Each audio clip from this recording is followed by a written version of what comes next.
ওটা তো বলবই।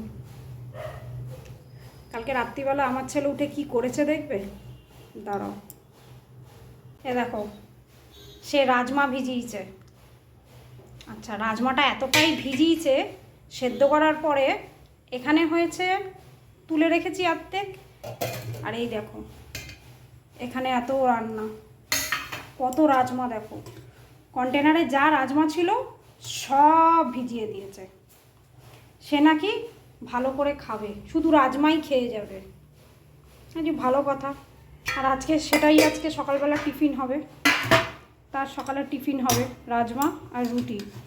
রুটিরও আবার একটা গল্প আছে। পাখাটা এখনই চলবে, দেখ। হ্যাঁ, বন্ধ করে দে।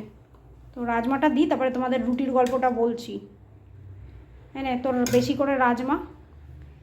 এই দেখো, বাটিতে রুটি করা রয়েছে। কেন? কালকে রুটি করার পরে কর্তামশাই একটা জিনিস এনেছিল, সেটা আবার খাবার করতে হয়েছিল। তো এই বাসি রুটি, ছেলে বললো আমি এই রুটি দিয়েই রাজমা খেয়ে নেব। তো দেখা যাক কর্তামশাই আসুক, কর্তামশাই কী দিয়ে খায় ওই রুটি। তো ছেলেকে এবার খেতে দিয়ে দিই। চামচ লাগবে তোর? না না, এনে তো খাক, আমি এবার অন্য কাজগুলো করি। সকালের বাসি কাজটা হয়ে গেছে, পুজো টুজো দেওয়া সব হয়ে গেছে। এবার একটু নিজের কাজে ব্যস্ত হব, আর রান্নাটা করবো যা বাকি আছে। পরে তোমাদের সাথে আবার দেখা হচ্ছে। সুস্থ থেকো, ভালো থেকো, আর ভিডিওটা ভালো লাগলে একটু লাইক করে দিও।